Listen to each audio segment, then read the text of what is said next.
special report.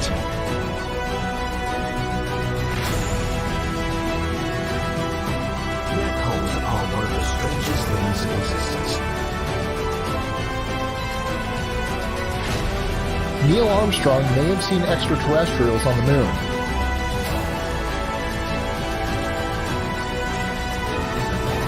When he spies a discernible shape. That's one small step for man,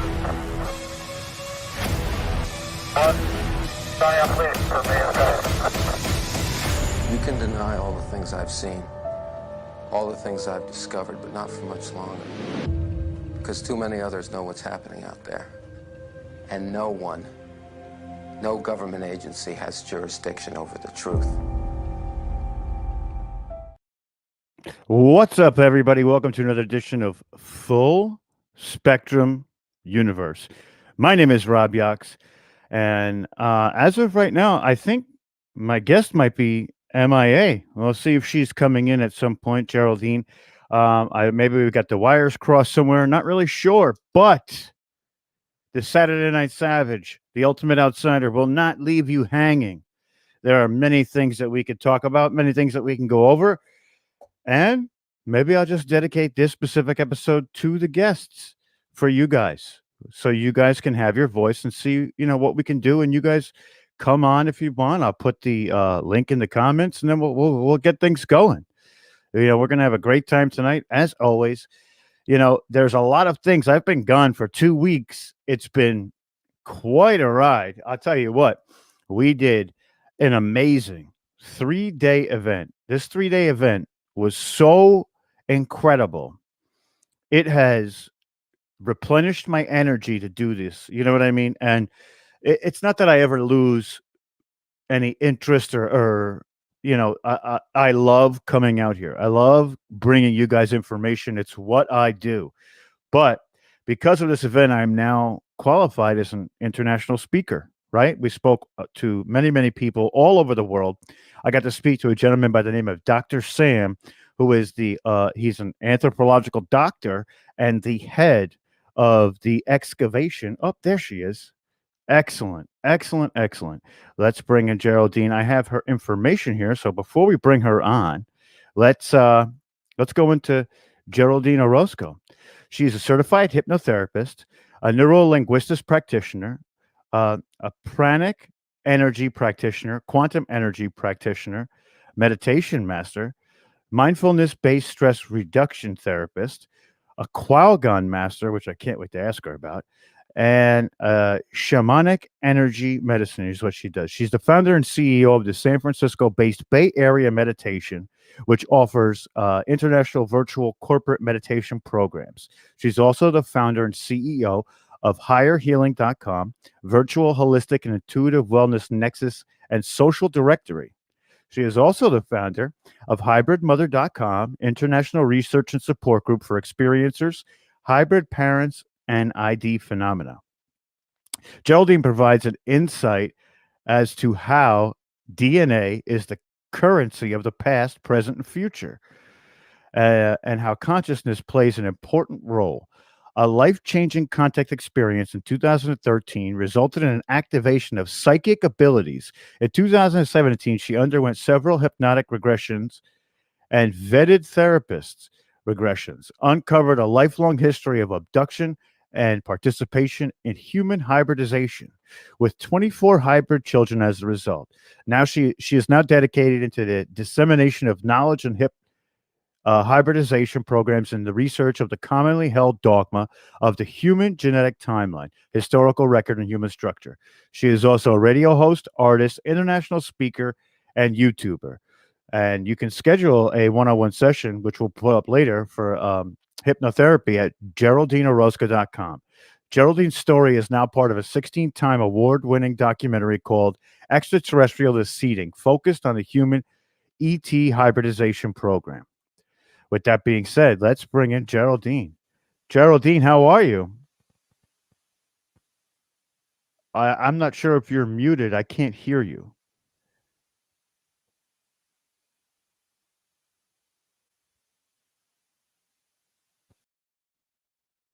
Oh, we've disconnected from her. She's going to try and get back on. while we're doing that, everybody, please do me a favor and share, share, share. Let's share this out because, the only way to get around all this blocking and things like that. Let's get this out to everybody. This is going to be an incredible, incredible episode. I am it's going to be we're going to talk about so many different things and the things that Geraldine does and the things that she's into, which is it's really, really crazy. It's going to be an awesome show. So, I mean, there's 9 of you out there right now. If everybody shares once, we could hit another 18 spots. I'm going to share it out myself. So, in the meantime, I want everybody to get yourself set up, get a drink, get some snacks, and we're going to talk about hybridization. We're also going to be talking about a lot of energy and things like that, and the things that Geraldine does. She is truly, truly a phenomenal woman. She helps people all over the place, and that's the biggest thing for me. When she comes on, I'll get deeper into it, but there she comes back. All right, let's see. Hi, can you hear me now? Gotcha. Okay, I'm so sorry about that. That's okay. Thank you so much for coming on. I just went through your bio and everything. You have so many things going down your bio. Your life must be super busy. So I want to say thank you so much for taking time out and coming here on a Saturday night at 8 o'clock. And I truly I've seen a lot of your work. We've worked with some of the same people like Neil Gower on Portals to Ascension, Omar, and things like that. And I want to commend you that the work you do is so important right now for people and for people to understand what their energy is and how to clear out traumas and, open up their chakras and things like that. Not to mention your experiences as you've gone, to this hybridization type of program. But, I commend you because helping people is something that we truly need to get back to on a one-on-one basis. And I have all your websites linked up, so we're going to promote all that while we go forward. But, I commend you. It's very admirable what you do, and I'm so pleased that you're here. Rob, thank you so much. It's a pleasure to be here, and thank you for holding space and creating this platform where you guys have such interesting interviews and you guys talk about really important topics. So I thank you for your work. Oh, thank you. Thank you. We try, and it's something that I have a passion for is getting information out, whatever that information might be, because one of the things I always say to people is everybody has their dots, right? And somebody else's experience might connect some of those dots for you.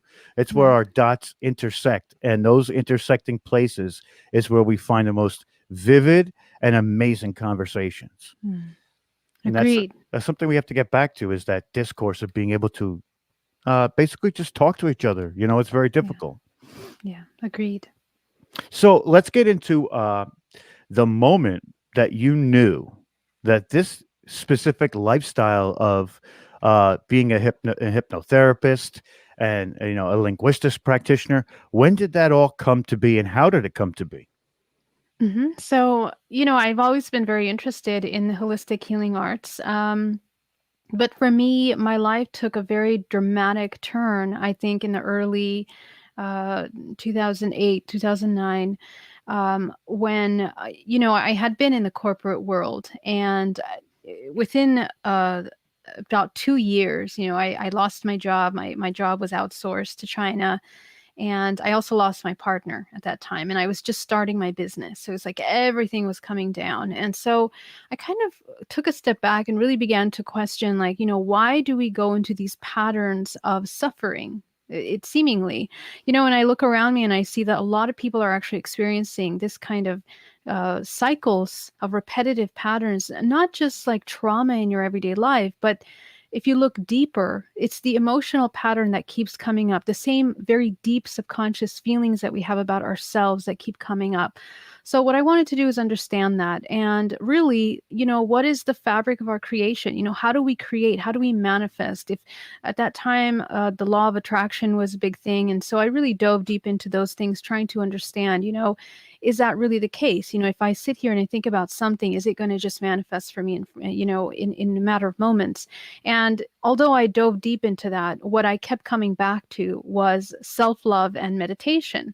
And I realized really early on that I really had no idea what love actually was. I had no idea what it really meant to love. And I realized that we didn't have a lot of um, let's say, role models in our world, in our, not even within our families, not even within movies or entertainment, which we tend to have some kind of, reference point of social interaction, but there was really no point of understanding where we can really know what love is. And apparently, our understanding of love at that time, if we really understood love, we wouldn't be in such cycles of suffering, right? And so I studied many different religions, and I also went into meditation very deeply. And going into meditation for several years, I worked with shamans. I became curious about quantum energy healing, pranic energy healing, and I became certified in those modalities more so out of curiosity to understand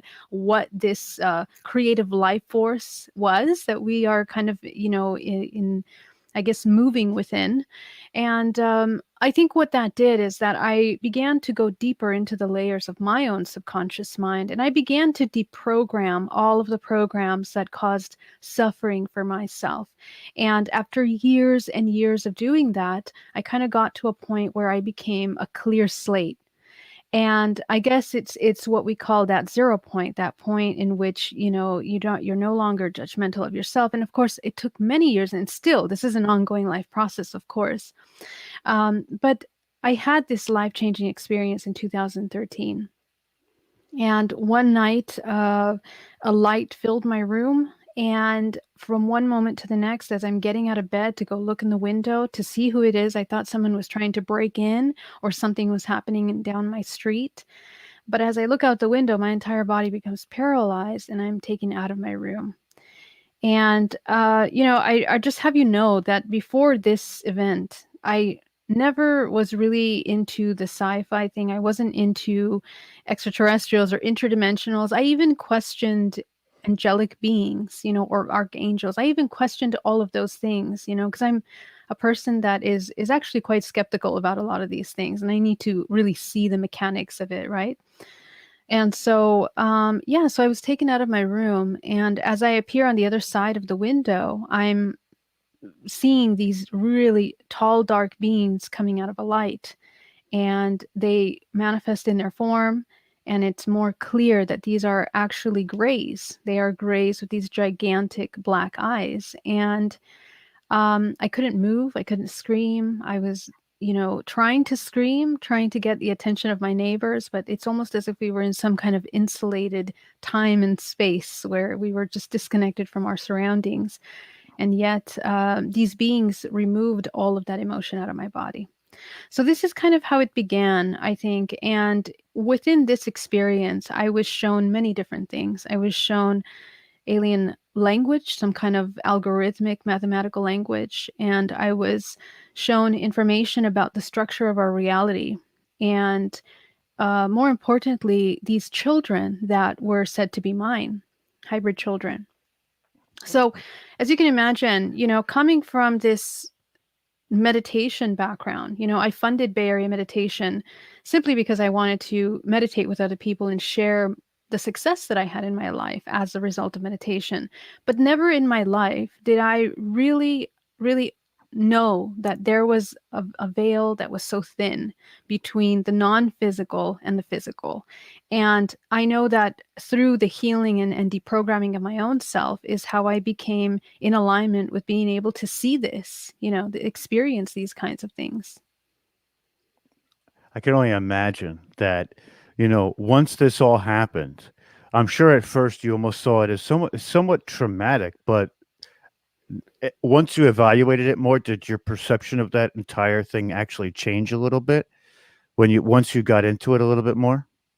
Yeah, obviously it's paradigm shattering, right? Because you think you're just your average mind does not go outside our hemisphere. I mean, we're just so conditioned to looking at things here in the now and the physical that when you start to look at things outside, even spirits and souls, it when something like that is such proof, it's physical proof. I mean, this is a fully conscious experience. It's not that I was sleeping or meditating or on any drugs of any kind. I mean, this is fully conscious, right? So when that happens, it shatters all of your reference of what is reality.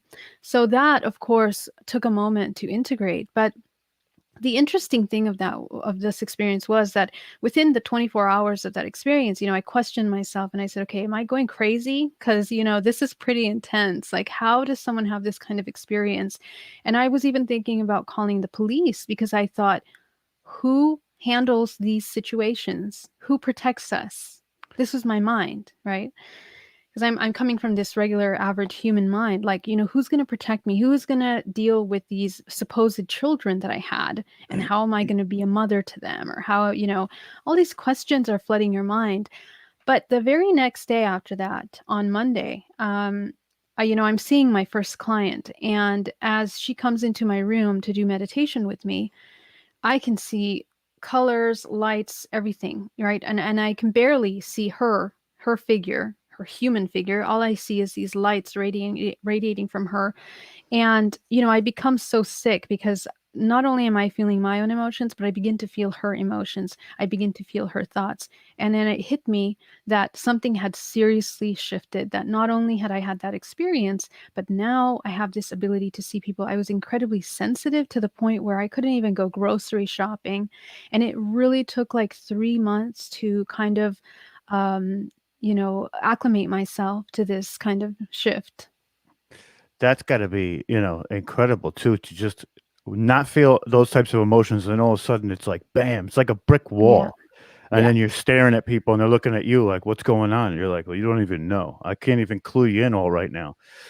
And one of the things that I find fascinating is, you're taking this experience, like I said, and you're using it to change not just your paradigm now, you're changing everybody's paradigm.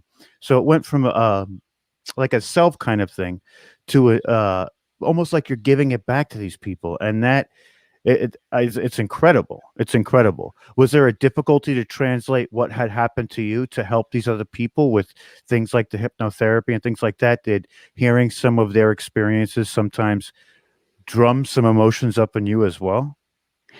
Yeah, for sure. I mean, I just keep in mind that, at first I couldn't talk to anyone about this. I mean, I had my immediate family and my partner at the time were the only ones that knew about what happened to me. It was not something that I was shouting for the rooftops or even talking to other people. And that was because I had, a couple companies that I was managing at the time, and there was no way it was becoming public. My company was becoming very well known. And so, if I were to write a blog about it, or I didn't know the resources or where to reach out to get help. And that's one of the things that I struggled with for several years until 2017, where I had a hypnotic regression to kind of revisit those experiences and really understand, what I was experiencing and to fully integrate what had happened to me. And it wasn't until that hypnotherapy session that really helped me kind of integrate what happened emotionally, physically, on all levels. And I think that my level of trauma was really low because I had a strong spiritual foundation. I had a strong meditation practice in which I was working on, you know, my relationship with the unknown, basically. And that's kind of where it was breaking, is that, when you begin to feel more comfortable with the unknown, or you begin to not judge these unknown things that happen to us, that's where we have the biggest growth. That's where we kind of more fluidly move through these experiences.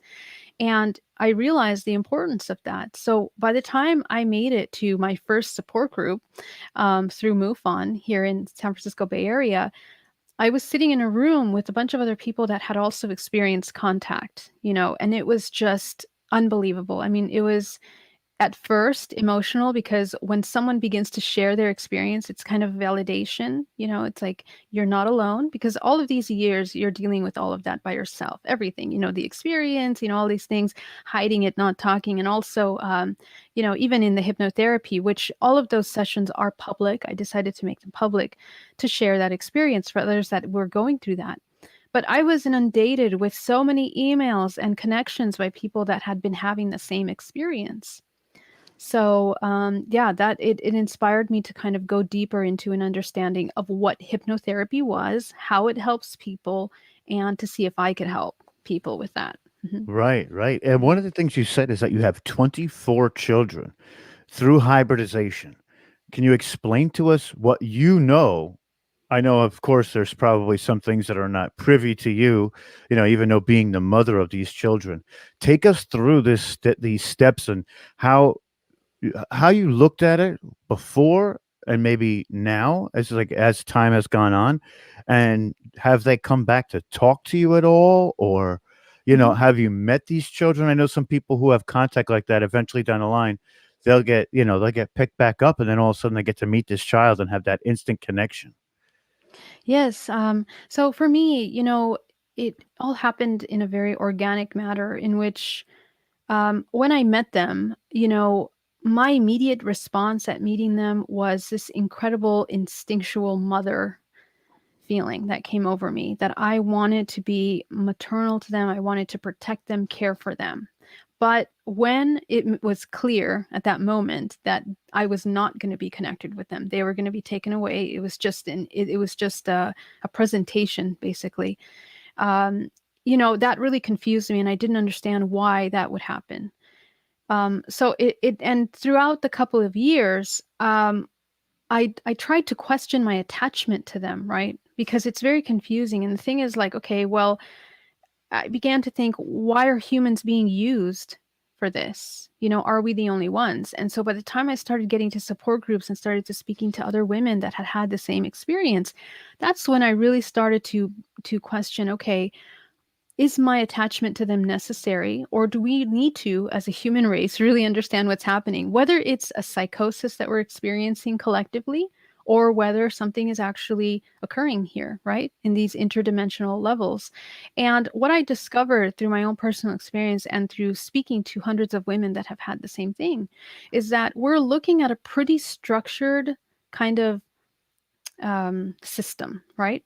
So it starts with a very young age. Usually, people that are contactees are usually implanted with technology in order to monitor the physical body for, movement, and also when the body is prepared to have children for women. And this also happens for men.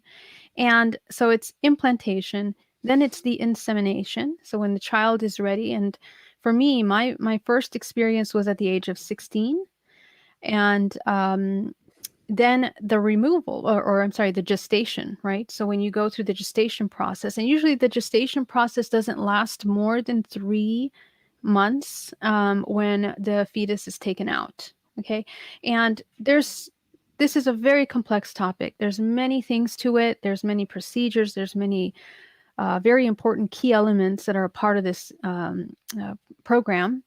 And one of them is that they accelerate the development of the fetus. So, a lot of times, women that experience having it removed will often notice that the fetus is sometimes developed much faster than it would be here on Earth or something like this. But what ends up happening is that the fetuses are then incubated in tanks, and they are kept on motherships, or craft that really is dedicated to this program. And what I've understood through my own experience is that there are several different kinds of agendas that manage this. It's not just interdimensionals, but also a terrestrial program, which really changes the environment and the way that the subject experiences this kind of procedure. So after the gestation process, they extract the fetus, and at a later time, they present it to the mother. So, like, for example, what happened to me.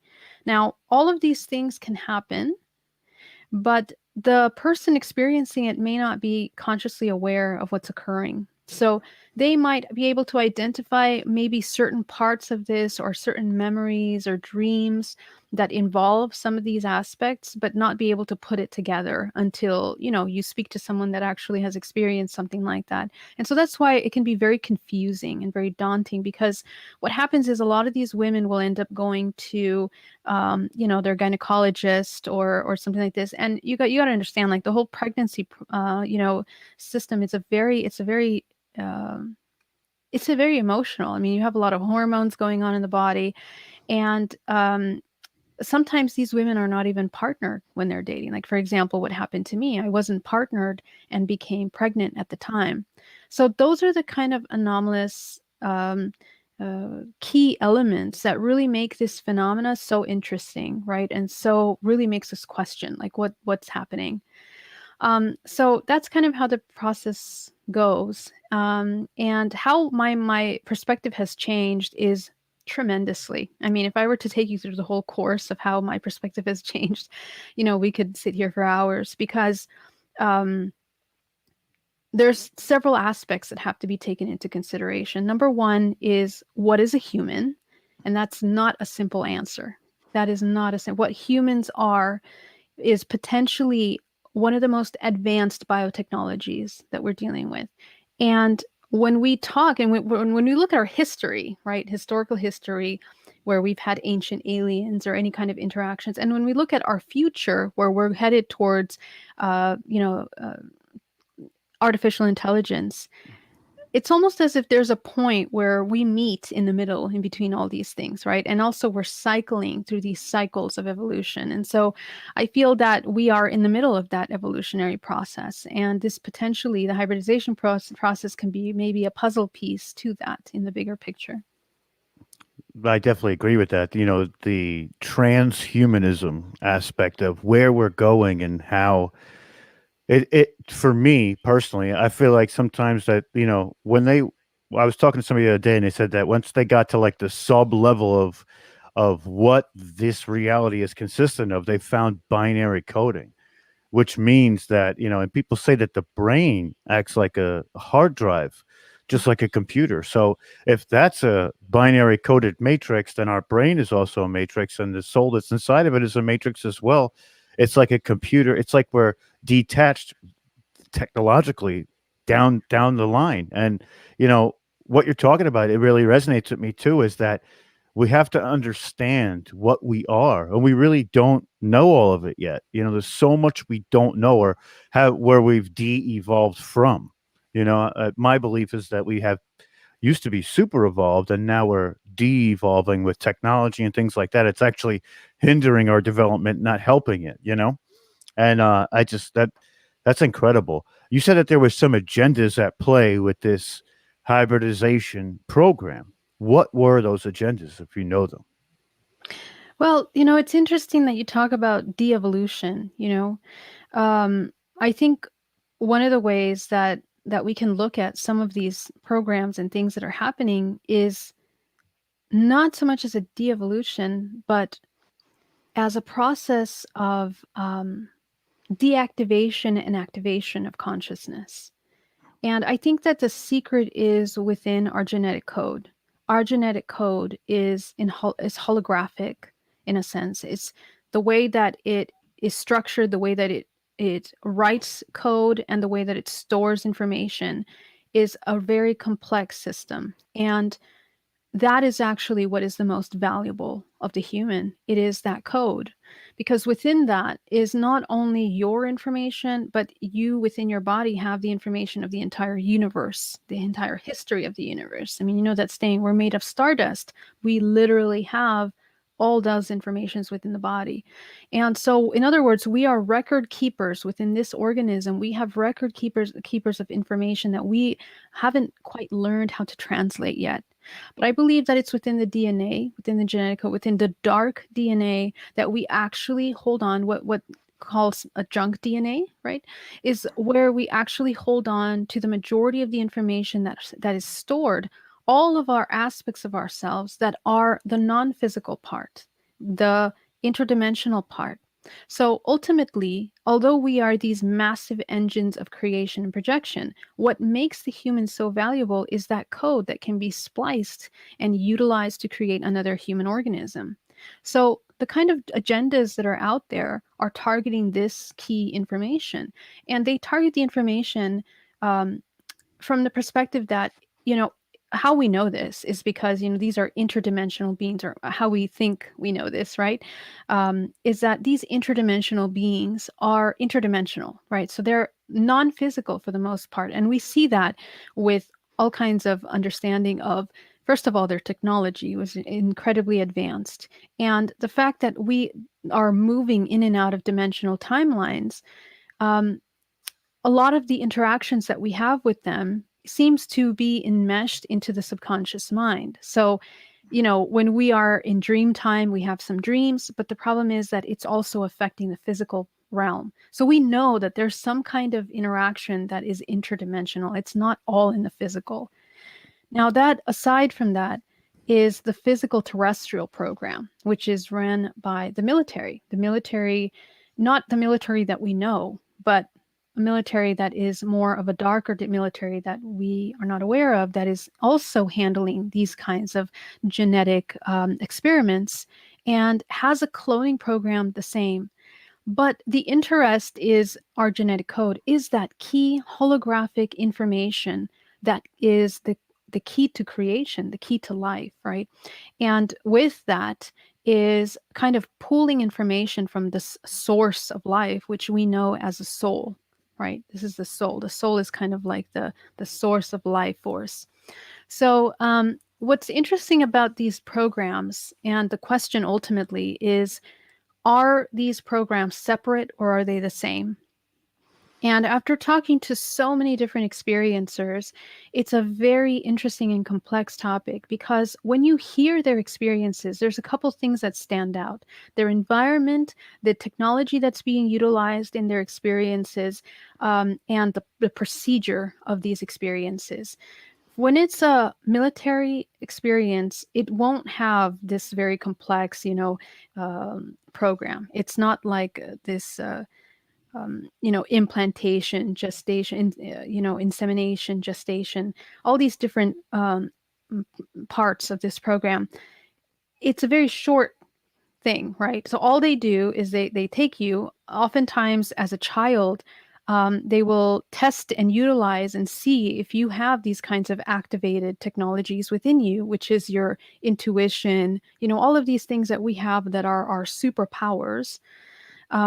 They test and see if a human has it more available to them than others, and what they target is people that have those available tools within them, and usually those are the ones that are utilized for these programs. And we know some of these programs as super soldier programs and also MK Ultra programs that were utilized by the government since, I don't know, the 30s, very, very early on, 30s, 40s, where they had been training and utilizing highly advanced and humans to utilize for the military, and they use them for remote viewing and many other programs. So this is the kind of genetic code that has already been activated, that is being utilized and weaponized within those systems.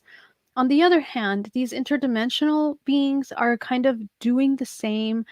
There's a question about whether they are incredibly highly advanced beings or they are incredibly negative beings. And in when you talk to people that have either of these experiences, usually people tend to have both. Some people tend to have either one or the other. But when you go through these different stories, there is a clear difference. Their technology is more Earth-like, will be military. Technology that is more advanced is going to be these interdimensional beings. But even within those experiences, there is technology that the government does have that we don't know about, in which they screen also images. And so you might think that you're having an extraterrestrial coming to you, a gray abducting you, when in fact it's actually military. So as you can see, it's a very, very complex topic, and there's many parts to it. So it's very hard to differentiate that, whether it's cut clean, black or white. So the way I tend to look at it is from the highest level. What's important here? Obviously, what they're after is the genetic code. Obviously, it's the key to creation.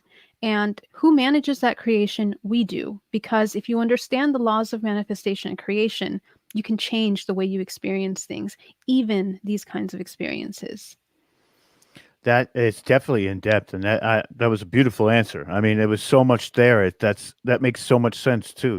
With the different sides and all these agendas coming into this like focal point. And now that you've explained that to everybody, and I keep going back to you because it's always about the individual and how now it seems as if you're using this this knowledge like this to help people and manifesting their realities into the next step, which is some of what you do with your businesses as well, and the hypnotherapy sessions, and finding these ways and these avenues to express and have these people figure out this almost for themselves with a little nudge from you at the same time, from what I understand. And you know, you do things like the 30-day self-healing challenges and the 15 days of fearlessness, and you're essentially exploring all of these emotions. And that's got to be, as an empath for yourself, or being able to feel people's emotions, what is the most prevalent emotion that comes up most of the time when you first meet these people who need some kind of help in that manner? Sure. And it's really not even just limited to experiencers, but the way that I look at things is that, we live in a reality where the root of creation is duality. So I say that there are two main emotions, love and fear.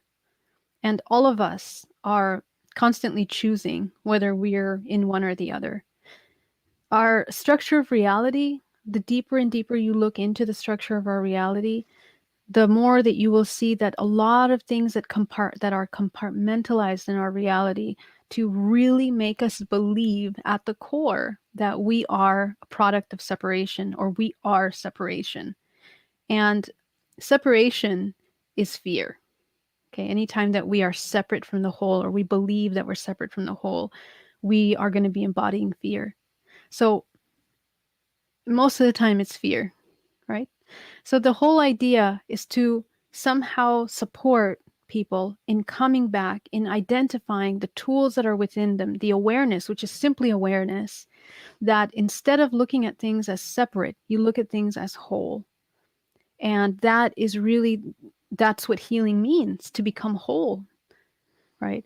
And that's all that we're doing, whether it's through meditation or any of these modalities. It's to become whole again. Yeah. Gotcha. Now, do you think that the people that come to you, that they already have all those pieces, you're just help putting them back together, or sometimes do they have to find those pieces to make them whole, or those, I don't know, I want to say experiences, but not in the sense of extraterrestrial, just of life itself? Yeah, that's a very interesting question. Um, I think that we have everything within us. The only thing that we lack is awareness and the permission to know that we are allowed to be aware of those things. Because one of the most interesting things that happens to us as humans is because we're so heavily programmed since childhood to look at through these eyes of separation, it's very hard for us to find love and to understand love. And when you do, you realize that it's been there all along. And all you had to do was just understand how to feel that again and begin to recognize it in all of the different experiences that you have. And so, the tools are completely within us. And it's really amazing. I mean, I work with people from all around the world. And even with these people from around the world, they hear some of the things that I talk about and they say, I resonate with that because in my meditation, before I even met you, I was already doing some of this. I somehow knew that I had to work with my inner child, or I somehow knew that I had to find a way to understand love or how to love myself better. So I feel that it's in our code, right? It's encoded within us. And for a lot of us, it's not our first rodeo. I mean, we've been incarnating on this planet for a really long time. So what it is, I think, is the activation of our DNA, of our genetic code, which is the base formula for creation. When it becomes dormant, when we become dormant, it becomes dormant. So we're not aware of all of those things that are lingering. Most of us, we look like these giant spheres of information and energy and colors. And a lot of times we're holding on to really heavy, heavy emotions within the multidimensional body. And it becomes blockages. And over time, it becomes illnesses, pain, all kinds of things, right?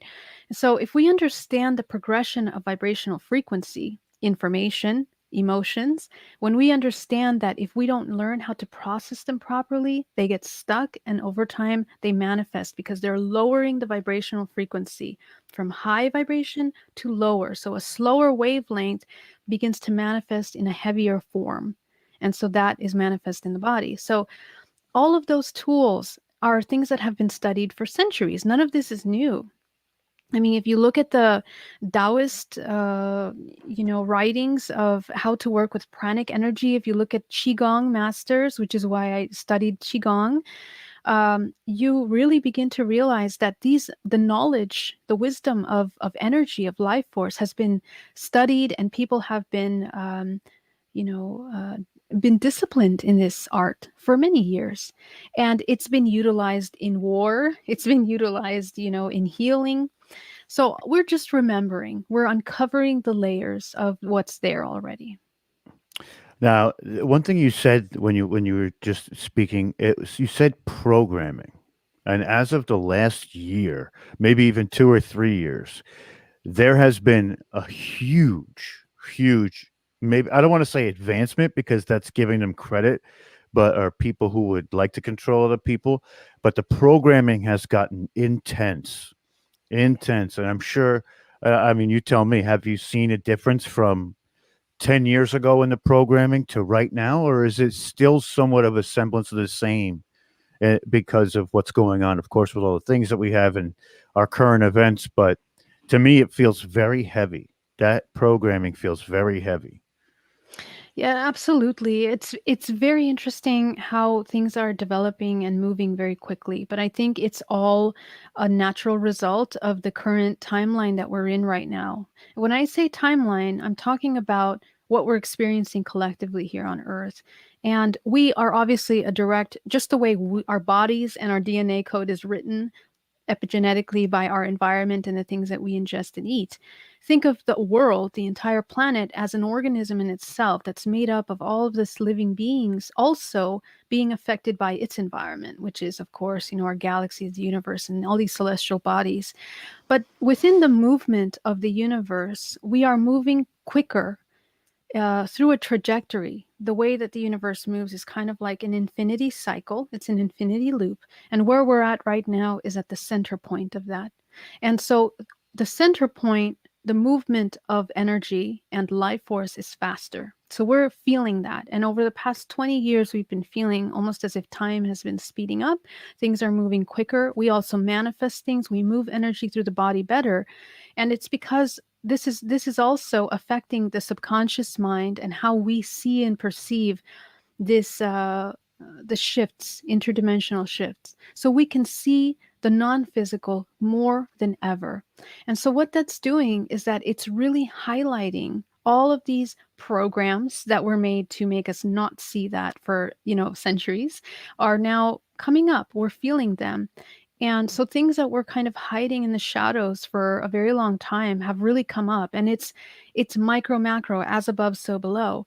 We are feeling that in ourselves emotionally because a lot of people are being called to do ancestral healing work, interdimensional healing work, but collectively we're also doing that. So we have major problems surfacing, like we're looking at duality in its expression as feminine and masculine. So you're going to see a lot of this kind of stuff where it looks like the feminine is now rising again, but all that we're doing is we're cycling back into a balanced state. That's all that we're doing. It's just becoming more aware in that imbalance that we were feeling before. All of our darkness, things that have been hidden, that information that has been suppressed, all of these things are now coming up. And so you're going to experience that within yourself, and we're experiencing that collectively. So this is why it really feels like all these kinds of programs and things that have been hidden are now coming back to the surface. And the purpose of that is to heal them, in a sense, to find ourselves in that, heal that within ourselves, and become whole again, coming back into that unity. What will want to interfere in that process is kind of like this, how should I say it? Where technology wants to mimic the organic. Technology wants to mimic nature, okay? And so what we're dealing with now is we don't want to go into the road of transhumanism. We want to pull away from transhumanism and come back to the laws of nature. And that's why what is healthy for us now is to really have a very strong communion with nature, because in nature is encoded the natural laws of creation, of balance. the body comes back into balance, and the organic balance of the entire world comes back into balance. So, as technology gets more advanced, all of these abilities within our body are also becoming activated. That's incredible. I mean, to me, that is like right on the money. It makes so much sense. And I love hearing you speak about that stuff because to me, that's why I found your channel to begin with. I saw a couple of things you did with Laura Eisenhower, and I'm like, oh, who is that? And I listened to your channel, and I'm like, wow, wow, that makes so much sense. One of the things that you said in there was ancestral healing. And there's also, there's like you're trying to reprogram your DNA. Can you explain those two things for the audience who may not know what that is? Absolutely. So we talked a little bit earlier about what holographic DNA is. Now, how do we know that we're holographic?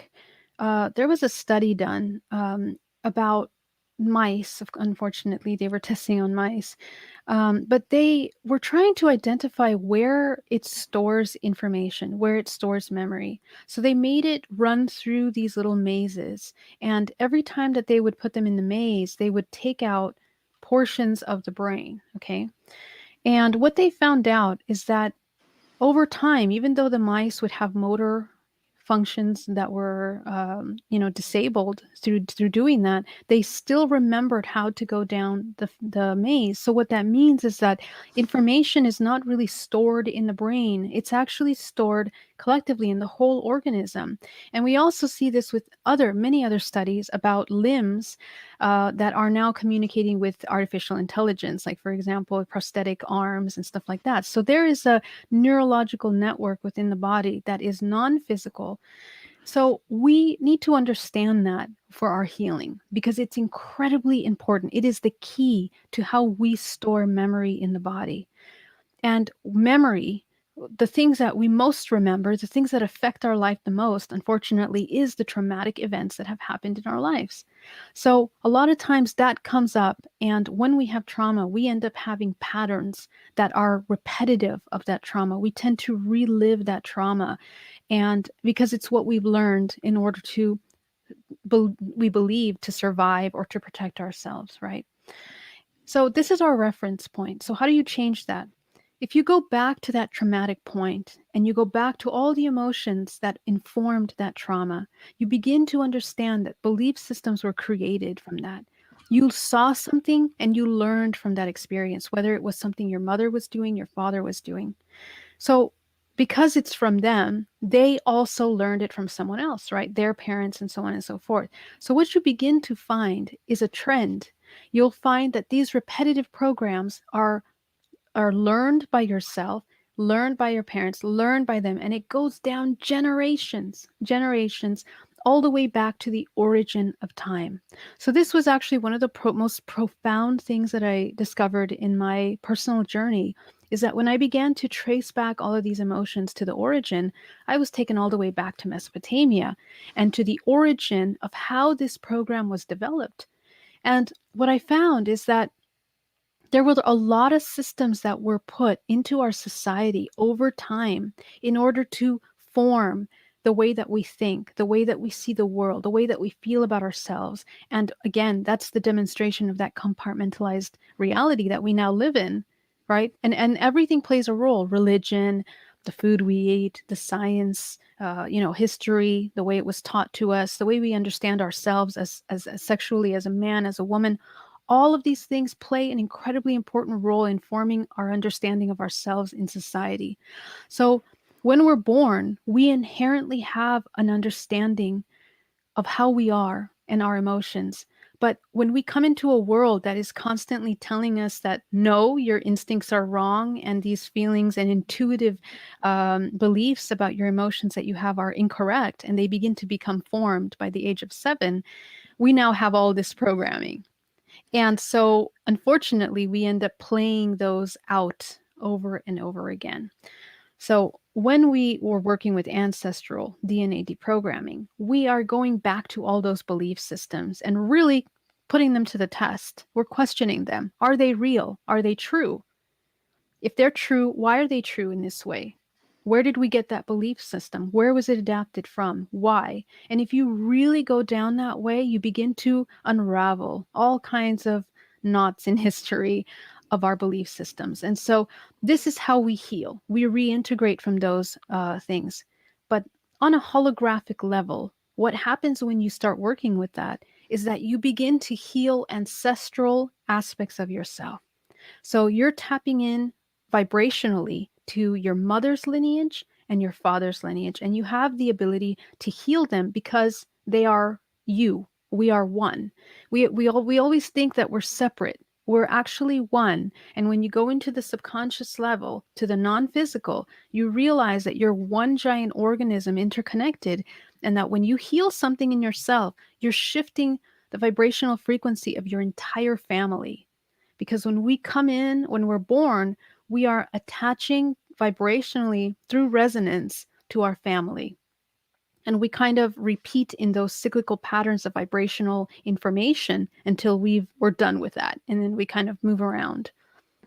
So So that's kind of how it informative, works. so Yeah. informative, and I love talking about this stuff because I feel like my understanding of it gets so much greater, especially talking to you. You're so versed in this, and like I said, I really appreciate you coming on. This is such a great interview for me. We have Watchers Talk, which is my friend Omar. He has a question for you. He says, Geraldine, what are some indications that an individual has had lifelong contact? My wife tells me things she sees in her dream. Amazing. So many different things that we can go through. One of the things that I would love to invite your wife to do is to begin to write down the experiences that she's having and notice what time of the month she's having these dreams. See if there's a pattern. Um, if your dreams are, a lot of people claim that their dreams are realer than real life or they feel lucid. That's also something that I would kind of look at. From the physical perspective, take a look at yourself in your body the day after you have these dreams and just notice if you have any marks on your body, any scars that have been healed or have healed and appeared from one day to the next.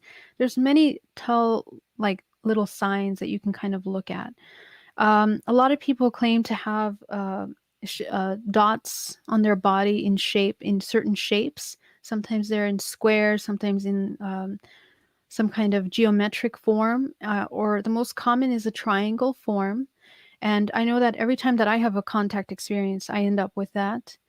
And just scan the body for anything that's abnormal. I would also look and see if you feel that you have any puncture wounds in the arms or in the nape of the neck or in the lower legs, in the extremities from the knees down. Let's see, what else can I mention that would be easy for you to kind of do, kind of review. Take a look at the dreams and really try to review what you experienced in those dreams. Um, are you seeing some commonalities in the dreams that you're having? Are you taken to the same space every time?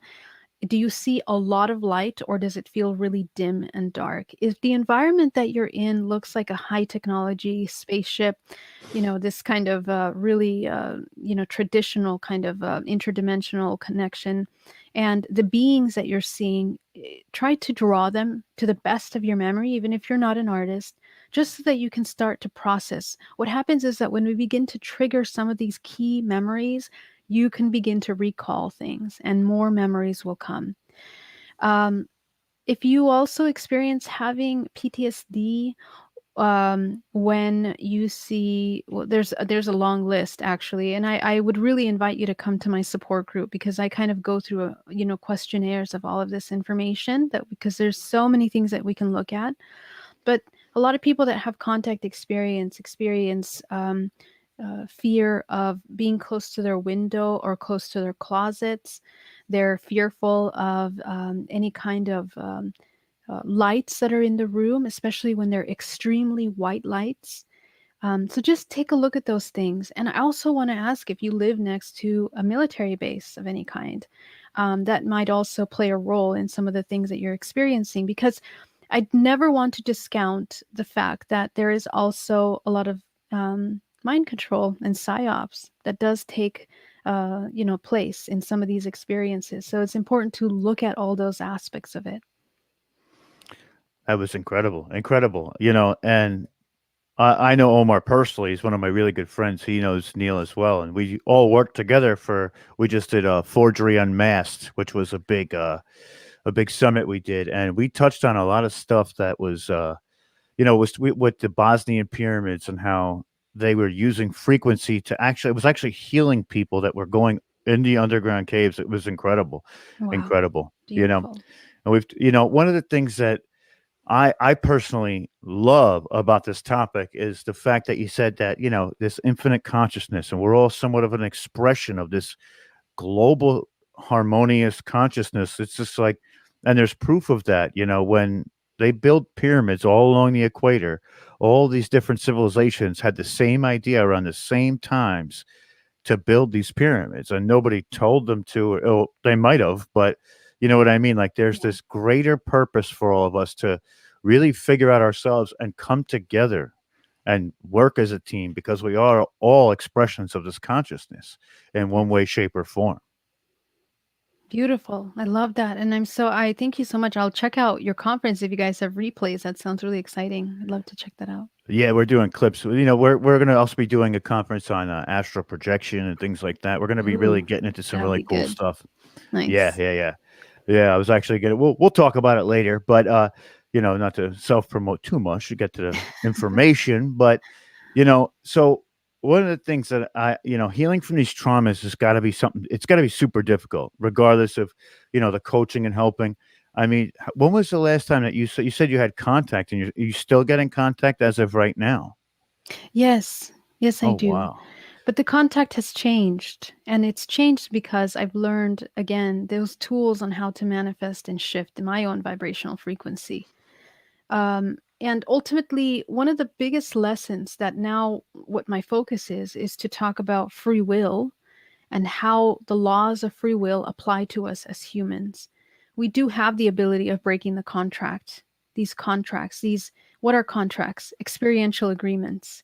We make these experiential agreements to experience the hybridization program, these contact experiences, whatever it is that we're experiencing. Even trauma in our own life is an experiential agreement. So it all works similar. We just need to understand that we are in charge, and how we are in charge is our vibrational frequency. So my contact has changed. I have more recently um, had some contact with some beings, some light looking beings. And I've also seen a couple UFO sightings over the past, now I think it's a couple months. But very interesting, very interesting. Again, I was not previously, before all of this, I wasn't as interested and fascinated in UFO. And the reason because of that for that is because I know that there's a lot of technology, Earth technology that we don't know about, right? There's a lot. So who's to say what's what or where it's originating from? I think it's similar programs. But anyway, the UFOs that I have seen have been very interesting. They don't necessarily have a form or a shape like a craft, but just lights that move in daylight, kind of like dusk, like now. But you can really clearly see them. And so that night, I would have a contact experience. I know it's contact because the dream is incredibly vivid, and it's not like a dream, and it's informative, completely lucid, and I understand what's happening. Like I know that it's not a dream, and I know that it's not like my imagination, of course. So yeah, it's interesting. That's incredible. That's incredible. I personally have never had any kind of contact like that at all. And I've talked to a ton of different people who've had this some type of contact, and it's incredible. It's not like it's almost like you from a I guess more of like a personal perspective. You're like, "Oh, I wish that was me," but at the same time you're like, "Wait, I don't wish that was me." At the same it's like this give and take. So, one of the things I also want to talk about is this network that we're on right now, RU Media Network, is not a full spectrum network, but we're affiliated to do the Saturday night show, is a paranormal network. Now, knowing what you know about these veils and timelines, do you think that that there is this paranormal connection with these, I guess, these people who have lost their physical form and now are into an ethereal form and still making contact with us? You talking about ghosts? Pretty or much, yeah, yeah, yeah. interdimensional beings? Well, Okay, it could be both. I mean, who right, knows where we go from here, and could right. be something like that. Right. The way that I look at manifestations of consciousness is, um, first of all, how they appear to you and how they feel, right? As an empath, as a psychic, I tap into the energy and you can see clearly, also in the way that they communicate and connect with you. Ghosts, for example, are disembodied fractals of souls, and they mainly move around the seventh to ninth dimension. That's where they are. But they are still within the multidimensional matrix that we live in. I consider the matrix all the way up into about the 10th dimension. And then above that, you start going into an alter plane, and it starts to enmesh with other dimensional planes. But of course, where we live, it's like little bubbles that we are in one bubble, but there's also an alternate universe of the same interconnected to that. So we are constantly moving in and out of dimensions. Right now, while I'm talking to you, all kinds of things are happening in my space. There's spirits, beings, all kinds of things, right? So the thing is that we think that it's cut, very dry, but it's really not. We're constantly moving through those things. What will make a difference in your ability to connect, to see, to experience, and to connect with these beings, communicate with them, is your vibrational frequency. So if you are like a medium, for example, you're tapping into a very specific, like a radio frequency. You're tapping into a frequency where you're connecting with these souls that go all the way up to the ninth dimension. And they are usually attached to this physical plane, in between planes. They haven't wanted to leave. Other beings, interdimensional as well, that are more like aliens or ETs or maybe even angels, archangels like this. The kind of difference that I see with them is that they're slightly more aware of their existence. They're slightly more aware of their ability to navigate their plane. I don't believe that they're fully aware, because when you're fully aware, you are coming back to a really high vibrational state where you're kind of one with source again. So it's kind of different.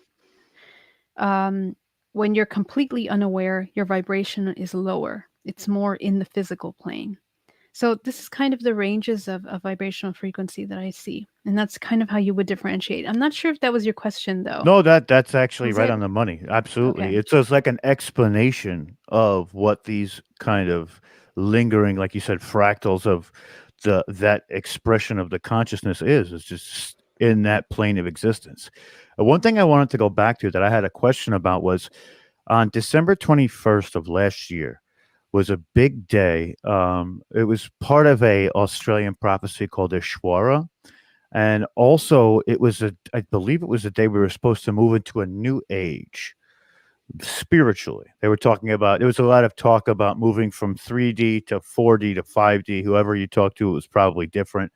On that specific day, did you notice any types of changes or anything specific happening for you? You know, I have this belief, I tend to believe that any kind of prophecies that give certain dates, I really tend to question. And the reason why is because, again, we're moving through so many different timelines, and our concept of time is incredibly primitive and limited. Time is not in any way linear, it's more like a sphere. And whatever reference point in that sphere you're aware is what you're going to be experiencing in the present moment. So, what I do notice is that the closer and the more aware I am and connected to my higher self, when these kinds of shifts of celestial bodies are really affecting our planet Earth, you can really tune into that information. And I do know that we're moving through waves of information because of the sun movement, because of different planets that are moving. The more close to nature that you are, the more connected to yourself that you are, the more your radio will be fine-tuned to this information. And you'll notice that it kind of interconnects with other people's information. The dates, might symbolize, might represent a shift, a key point where energy is shifting, and we might definitely feel that information. But what matters is what you're bringing in. A lot of people are now channeling so many people, everyone is channeling information. So, that veil has really thinned. And that means that we are really having the ability to connect into that, what we're eventually will be telepathic communication is what we're moving towards. Really, we're activating those abilities within us. So I would say it's important to practice all of these things so that we can activate the intuition and these abilities to communicate. But yeah. That's excellent, excellent. And for me, when I'm doing my meditation and getting into it, it seems like some days are better than others. Do you find that to happen with you as well, where some days you feel like, I don't know if it's stronger or more in tune with everything around you? Do we know what causes those types of fluctuations? Is it just the surrounding atmosphere, or you know? Yeah, it's exactly what we were just talking about. I mean, let me how can I explain this? Our planet Earth is like an antenna. Okay, we just like our DNA code is written by our environment. The entire planet Earth is also has its own code and its organisms that make up itself, which is we are part of that organism. We play a very key role. Every single one of us has an incredibly important role in maintaining the balance of this organism called Earth. So, in the same way, planet Earth has its own uh, key expression that it's holding up in the greater universe. So, anytime there's any movement, planetary shift, alignment, celestial body moving around our space, it's going to create energetic shift. Think of it like a symphony, that every single planet is a note and it's playing a certain tone. When there's movement, that tone is going to change. So we pick up on that. And those of you that are more sensitive are going to be picking up on that information in a more sensitive way, a more fine-tuned way. The way that you pick that up may be, through visions, through feelings, emotions, whatever it is, your way of receiving information. So when we're in meditation, obviously, we're activating, we're opening up, we're becoming more sensitive, we're fine tuning this instrument. And so we begin to pick up on that. So sometimes energies become very heavy, or our own information rises up so that it becomes more, it's like we feel it more. And so oftentimes, if we don't know how to process through that, we're going to get stuck, and then we're going to want to leave that meditation moment because it becomes overwhelming and just annoying and you just can't focus. So it's important to know that. And I guess what I realized through my personal experience is that when I brought myself into that 0 point, into the highest point of awareness, not even astrological movements would affect me, which was very interesting because I realized that the human really truly has the ability of coming into that God creator state where you're not at the mercy of your environment. You are truly a creator. So, this is how I know by personal experience and by other people that have experienced that this is completely possible by all of us. So, the key is to come into that 0 point. That sounds incredible. I definitely am. I'm doing the work to try and get to there. I don't believe I'm there yet, but everything's a work in progress for sure. That's Everybody, amazing. we always are. One question I did want to have, just so that people have an understanding of what we mean by manifest. Do you have a story of something that you really tried to put forward and you manifested your reality in front of you, or you saw it and then said, "Wow, I did that." You know what I mean? Oh, I have countless stories. I'd like to say that um, up until this point, my life has been nothing but that. I think that I'll tell you, the hawk has a really strong symbolism for me. When I was in the corporate world deciding to leave, and this is actually in 2017, like when I was still working with my company, I was selling it. No, it's actually before I sold it. And I was thinking, and I decided, I realized the importance of my experience and, everything that I was going through. And I decided to surrender. And one day I went for a walk and I was surrendering in nature and I was like, I give myself to the universe. Please use me, whatever you need. I will be an instrument for you. You do what needs to be done in order to bring the highest expression. And a hawk comes in front of me and opens his wings on this path that I mean, it was just surreal. And the very next day is when I got my appointment to go see the hypnotherapist. Her name's Alba Weinman. And I was able to really uncover. That's when my life changed at that point. So that was the first time. But ever since that moment, my life has kind of fallen like puzzle pieces, one after the next. And I never had to think about money.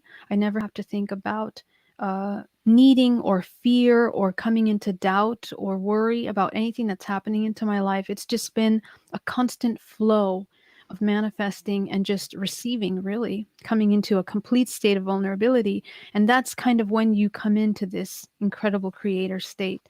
And I mean, I can give you so many examples from, I don't know, losing a flight or having a electrical problem with a plane to just finding another plane or getting a ticket, for free. Or, I mean, I don't know, not having food and finding food somewhere. So many little things and so many great things, meeting the right people at the right time that have occurred. And I guess the intention behind it is everything that's in alignment with my highest self. And sometimes those things are not pleasant, I have to say, because not everything we're manifesting is a fantasy land, right?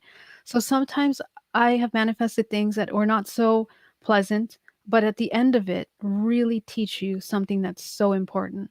So that's something to also know about manifestation. I understand that too, and I think that I had a moment somewhat like that, but it wasn't me kind of saying that. I remember when this whole thing happened and they shut everything down. Of course, everybody had to stay home, and I was trying to find something to occupy my time because I was just getting restless, just very, very restless. Even though I was meditating, I was trying my hardest. And that's when I actually came up for the ideas for this show. That's when this show took its form, Wow. and it gave me my ability to express myself to everybody without having to worry about what was being said or thought and anything like that. And it sort of came to me in kind of like during a meditation. I'm like, I'm going to do this. I'm going to do this. But by doing that now, everybody's starting to go back to work. And I said, you know what? I'm not. This is my path. This is my calling. I'm giving it back to the universe to decide what am I going to do? What's going to become of this moment that I've made, that I've worked for, yes, but I love to research, I love to do all that stuff. I love history. But I mean, I could go back and, I don't really worry about money now either. I've given myself back to the universe in hopes that Wow. it comes to me. I don't mean tenfold, but enough to sustain. Of course, whenever you start these kinds of things, you don't make a lot of money. It's for the love of what we do and not just. But I believe that was my moment to say, you know what, universe, this is me. I'm here. Go ahead. Whatever it's going to be, it's going to be. Whether I fall flat on my face or I take off like a rocket, here Right. it is. You know. That's amazing. I commend you for that. You have to be very brave to do that. And I really, that's admirable. So I think that, and it's funny, things that are done with that energy really take off. They really take off. So I'm excited to see where you go with your work. Oh, thank you. No, it definitely does. It's either, like you said, you're either very brave or very stupid. One of the two. We haven't decided yet, but we'll figure it out later on. No, I think uh, it's going well. I hope so. I hope so. I love doing it. There's nothing. There's nowhere else I would rather be on a Saturday night than right here, talking to a guest, yourself included. And it's just to me this connection that I make with people through this avenue. Yeah. It trumps so many other things that could be bad or detrimental. I mean, I could be out at the bar and drinking. I mean, I haven't drank in 5 years, but that all that stuff we could be out there doing that. But I would rather spend my time here learning because I am the Yeah. forever student. And I Beautiful. also feel like I'm kind of like an ultimate outsider. I explore things through a lens that's not it's unique, we'll say, because I look at everything from different sides and different angles. But my energy is focused now to really find this higher self and what I can achieve once I really I've gotten to the higher self, but I really need to hone in on it more. You know what I mean? Like I've Yeah. touched it, but I haven't grabbed it, Yeah. if that makes sense. Totally. Yeah.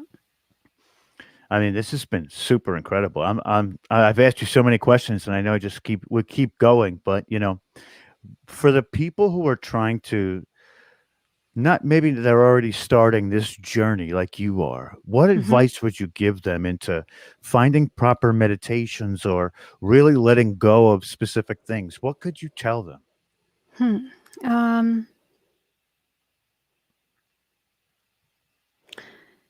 I think one of the things that is so important in this journey is to continuously remember not to judge whatever you're experiencing. Um, so many times we get stuck in definitions of things, and we tend to want to be protected by ideals, and even even in the spiritual community, we want to find gurus. Sometimes we want to find someone that is going to guide us in the journey. And I with the way that technology is right now, with the way that we are experiencing this rise in the things, there's a lot of deception and there's a lot of mind control. And it's really important to become aware of that. It's one of the things that I'm seeing more and more in clients that come work with me, is that they become disillusioned with these new ideas and expectations that where they have now received through this idea of becoming spiritual or becoming enlightened or doing all these things. There is no end goal in the spiritual journey. It is constant evolution, constant movement, constant learning. So you're never going to reach an end goal. If you think that you've gotten everything, we're all wrong. There's no such thing. And even when you reach the highest level, there are infinite levels of information that we still are going to be learning. So, the thing is to just be like water, keep moving. It's okay to try a square cup one day and maybe a round cup or a triangle cup, but keep moving. And don't get attached to anything. Always have very subjective view. Try to have the highest bird's eye view of everything and go back to love. Anything that takes you into fear, anything that makes you feel like you have to hurry up and be something or do something or take action or be prepared for something, I completely tell you to take a step back and go back to yourself and embody love. And what we are learning is how to embody unconditional love. So all roads in my mind lead back to that. Everything that leads you into a deeper understanding of unconditional love will never lead you astray. So that's the only thing I would say. Well, no, I agree with that. Now, do you think it would be beneficial? Like I said to you, I'm trying to get a fuller grasp. Is it beneficial to make goals? Maybe not really put an end game to it, but to try and strive for specific things, or just be it as it may. Um, there definitely is a way to do some things, but then again, we are all so different. I think the thing is to find your way, and that's the most important. Be your own guru, find what works for you. And that's kind of like how my journey was in the beginning too. I mean, I paid thousands of dollars to go listen to people talk, conferences, workshops, all these things. And at the end of the day, I kept hearing the same thing. Love yourself. Love yourself, love yourself. What's love yourself? I don't know what that is. I didn't even know what that was. So in all of your journey, find what it means and always ask yourself, is this something that somebody that loves themselves would do? And even in that spiritual perspective, does it still applies, to your work, to how you're feeling about yourself. I think that if you start putting rules or end goals, I mean, it's always helpful to learn how to meditate. I think that silencing the mind is the quickest way to go in and finding your truth. But there's many ways to meditate. So. Oh, absolutely. Yeah. That takes me back to a saying. I forget where I saw it, but it's like, be the leader you're waiting for. Yes, absolutely. You know, Absolutely. take charge, but don't go in too hard. Kind of like let it fall as it comes to. Like when we could talk about this all day. I mean, I just love picking your brain because it's only helping me to hire myself and get towards that towards that, like where I envision it might go. Not that it's like an end game, but where I can potentially see myself, hopefully with more years of practice with this. And Hmm.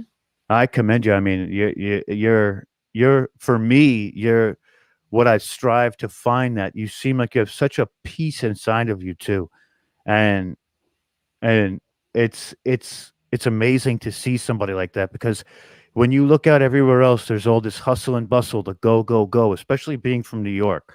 You see that all the time. And like you said, it's nice to come back to a place where you can quiet your mind. And it's not always easy for me. There's a lot of things Mm, that go through my brain all day, every day, yeah, anxieties and all that stuff. But to find that spot, I try and take what works for me is, like I said, breathing and meditating. But that's where I was going with, where sometimes it's difficult to get to yeah, that space for myself. yeah, And I feel like, maybe more practice makes, not perfect, but makes it easier. And I think that it's amazing how you help all these people too. And thank you, you're thank you, you have your own companies as well. I mean, you are on top of your game, and it is amazing. It is amazing thank to you. see. It's a great example. I mean, it's a great example because, like I said before, this is what I do now, and I want to make this somewhat of my business. We're going to start getting into like a website where we start doing actual news, but it's not going to be news with an ideology. It's going to be news of just factual information. That's it. That's great. No opinions, none of that stuff. Just here, here, here. This is what it is. We'll lay it out. We'll do presentations.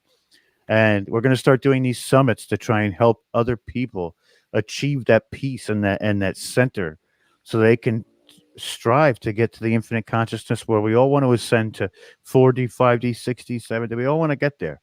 But Yeah, it's all about doing it together. And they say when you come together in a group, there's always more power behind your manifestation. And it's just like if you were Catholic and you go to church and you pray together, and yeah, people try and find that miracle, they say, yeah, in a group, it's always easier. So we're trying to define our community and help everybody within that community, which is why we're doing these conferences. And, we'd love for you to be a part of it too. I mean, you just have such insight and knowledge into this stuff. I can't think of anybody better to help than you. I mean, that would be just incredible if you're thanks, willing Rob. to do it, of course. But Oh you yeah, know, I'd be honored to do that. Thank you. it's Yes. so amazing. I mean, this conversation, I'm gonna have to go back and watch a few times to take all of the knowledge from it that I'm here, but there's times when, of course, I'm doing it on the computer, I'm sharing it out, I'm doing this, I'm doing that.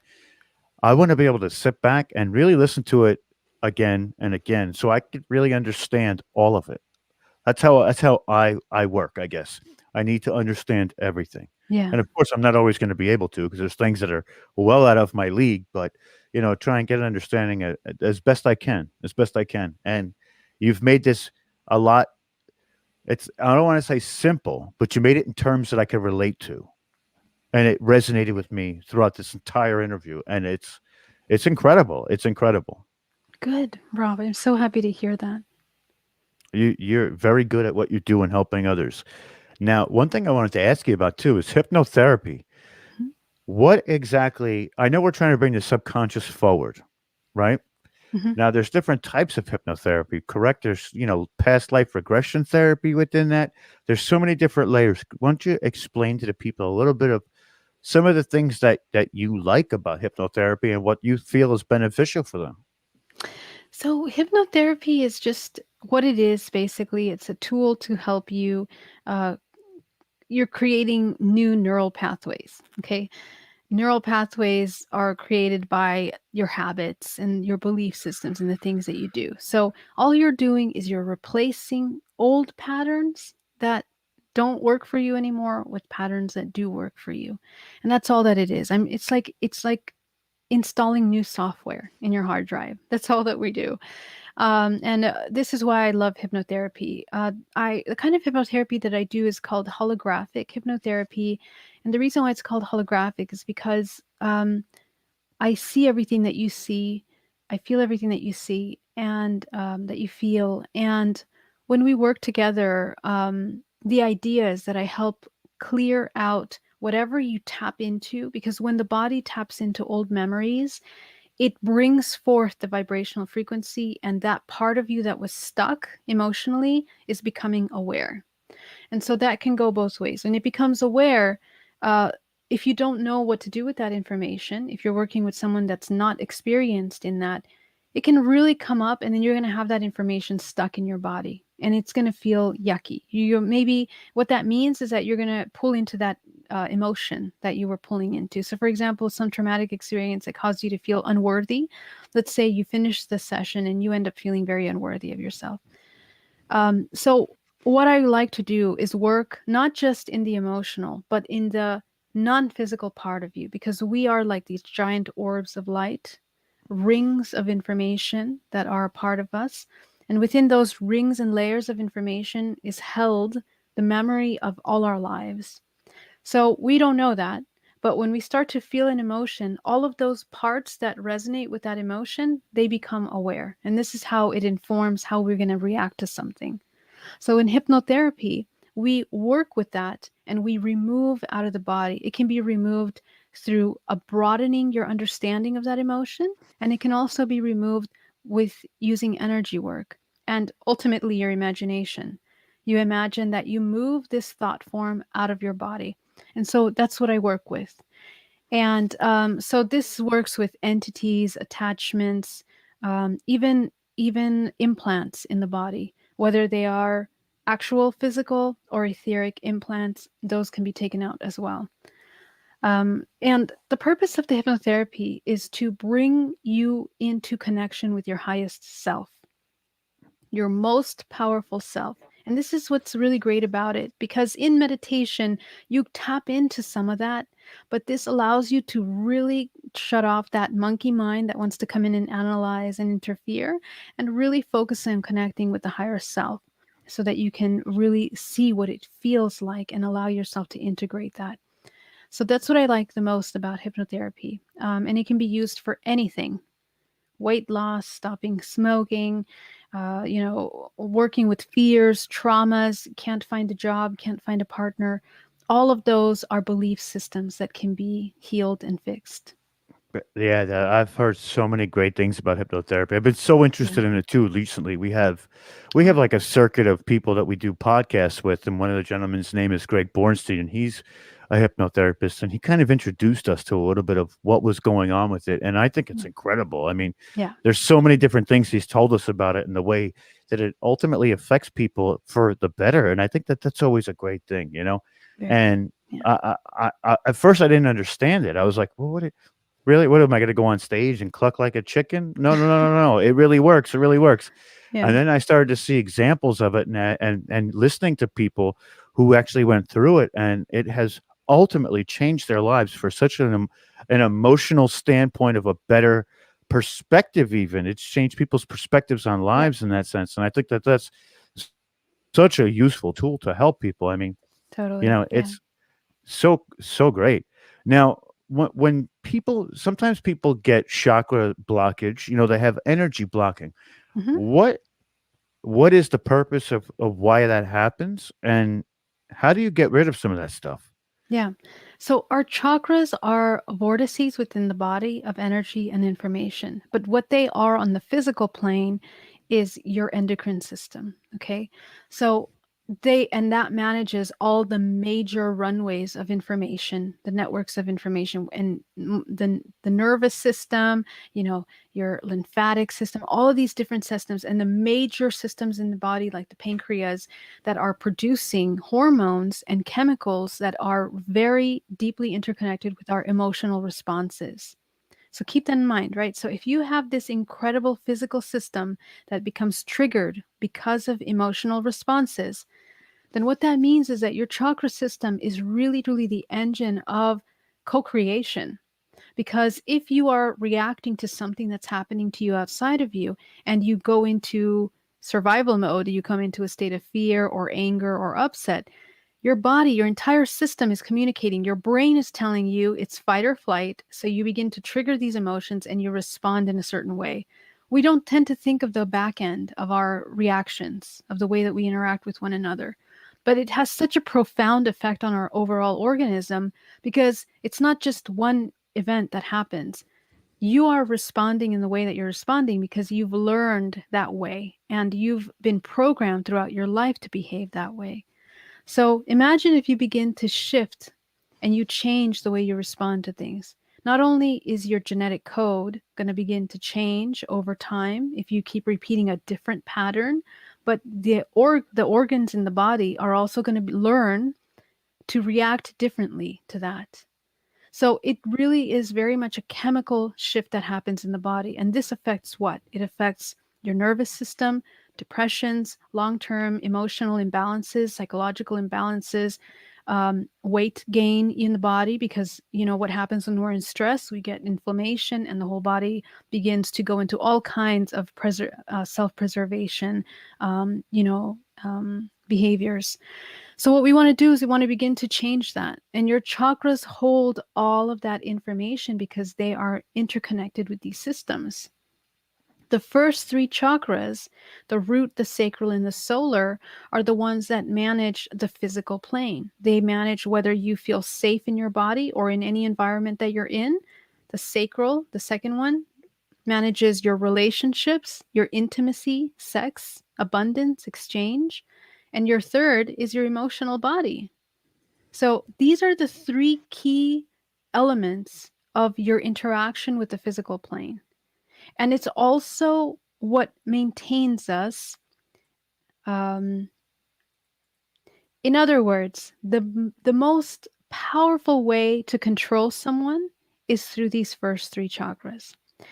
How do we know that? If we look at the entertainment industry, if we look at the beauty industry, if we look at, food, fitness, the business industry, all of these different industries that are providing you with the structure of belief of what the human body should look like and act like and be like, are all geared and very strategically targeted to affect these first three chakras.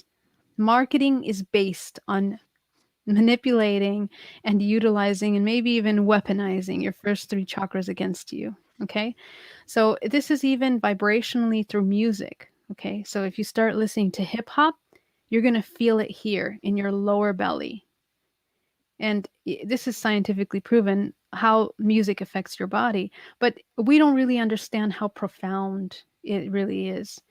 And what we realize if we understand this, how the body responds to our environment, is that we begin to notice that either we have become complete slaves of our emotions and being in constant state of survival through these programs, or we are in charge of our physical body.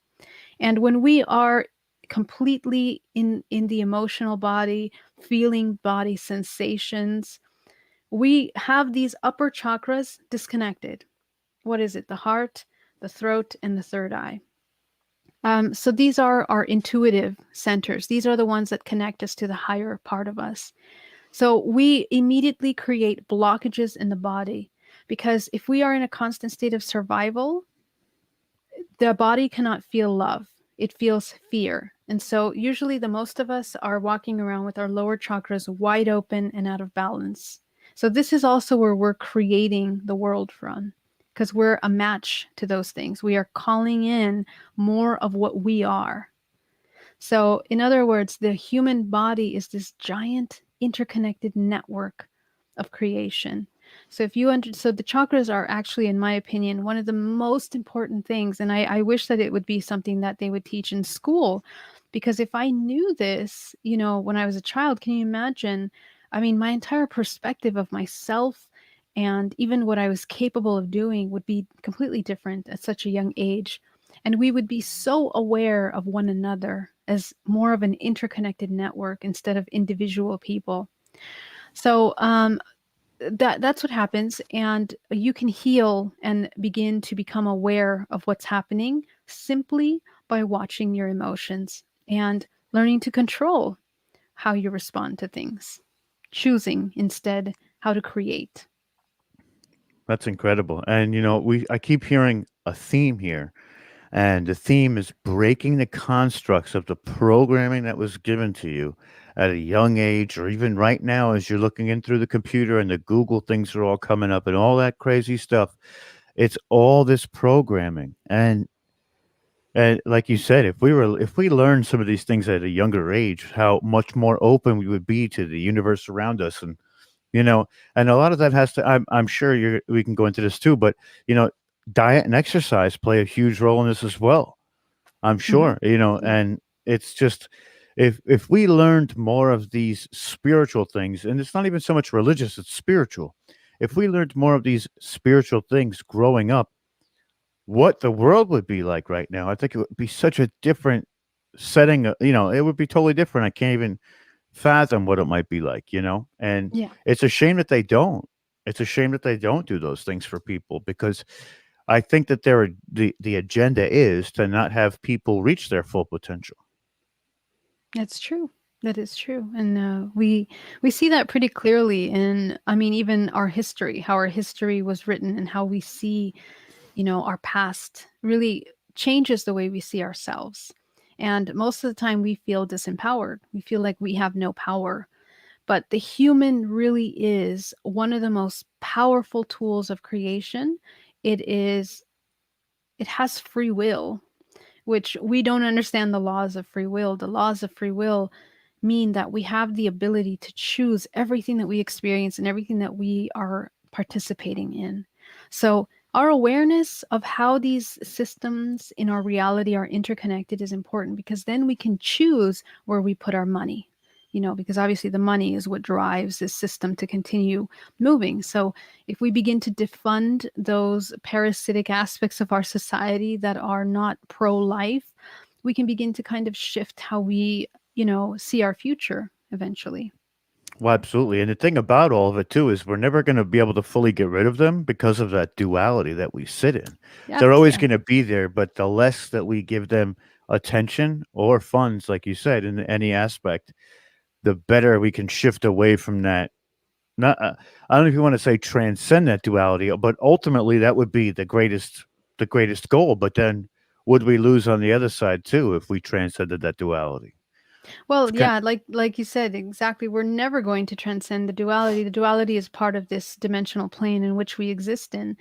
But the idea is to know that you have a choice, and the more responsibility we have for our actions and everything that we're choosing at every moment, the more our reality is going to change. And that's really what's most important, because even though we are all interconnected, everything begins and ends with us, and we're all having our own universe and microcosm of experience.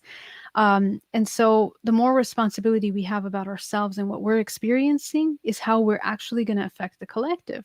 And we have 100 years maybe of life on this in this physical body, and so everything that you do here, and the children that you have, of course, are going to be the next generation. They are also benefiting from your healing, from your evolution. Your mental, psychological, physical evolution. That's incredible. That's incredible.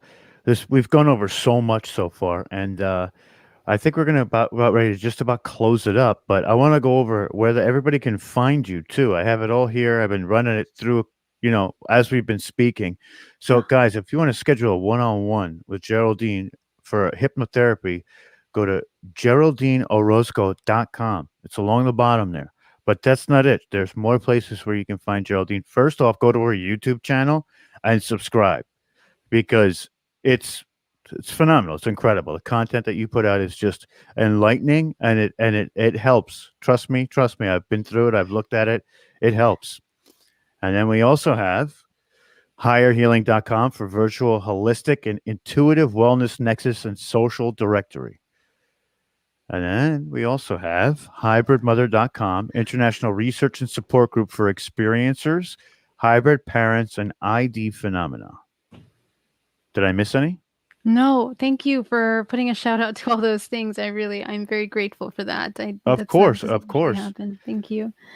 I appreciate you, and I want to give you like a few minutes. Take your time, whatever you need to say, but I want you to just close off everything that we discussed today. So go ahead. Yeah, I just want to thank so much for having me on the platform. But my final message, if for any of this, is really to remind all of us that we are not victims of anything, even as participants of the hybridization program or any of these things that we're experiencing that are interdimensional. We are always empowered and we are always in charge of our free will and the choices that we're making and experiencing, whether it's physical or interdimensional. So that's really the most important thing. And my hope is that I share these things not to bring anybody into a state of fear, but to bring information, knowledge, so that you can choose and see what feels true for you. And that's basically all I want to say. And thank you, Rob. Thank you so much. Well, thank you. It's an honor and a privilege to get to talk to you. Truly, truly, I feel that. And you know, like what I went over before, it's time to break free of this programming that we're all so accustomed to, and just look at it as almost a comfort in some senses because of everything that essentially goes on in our day to day lives. And it's when we take this time out to grow spiritually and enhance our knowledge, like you said, that we tend to transcend what we thought was even possible for ourselves. And I think that we have to take those steps to work towards that. I'm going to do everything in my power to bring this type of content to people so they can understand it as I'm beginning to. And I think that it's beneficial on so many levels. And again, I want to thank you so much for coming out and helping us today, because essentially that's what you did. Is you came here to help us, and you did. You explained a lot of things that were lingering in my mind that I wanted to discuss with you, of course. But for people who may not know as much as you know, or are versed on the subject as we are, and that's, I think that's what we try and do. And I think that we've done a really, really great job of showing people what the possibilities are for everybody. Thank you, Rob. Thank you Uh, so much. Thank you. And on that note, everybody, I want to thank everybody that came out today. I think that we've done a lot of great work, and thank you to everybody in the audience and all the different platforms we're on. We'll be back again next Saturday. Or actually, no, I don't. We'll be on vacation next Saturday again, so we're not going to be here. I'll be in Dallas, Texas, visiting the family. I will keep everybody updated on the trip down there because it's going to be a lot of fun. We're doing a lot of crazy things. It's always good to go back to the family, even though we're from New York. They moved down there, but thank you again to everybody. I want to thank Geraldine Orozco again for coming out. Truly, truly amazing woman, special, and she's helped people. She helps people every day, and there's no better people to hold in the upper echelons of what people are than this woman right here. And I want to thank her again for coming out. It's an honor and a privilege. You're truly amazing. Keep doing the work that you're doing. I think that you're changing lives drastically, and that's stuff we need every day. This is the things that we need. So thank you everybody for tuning in. We'll see you all soon, and have a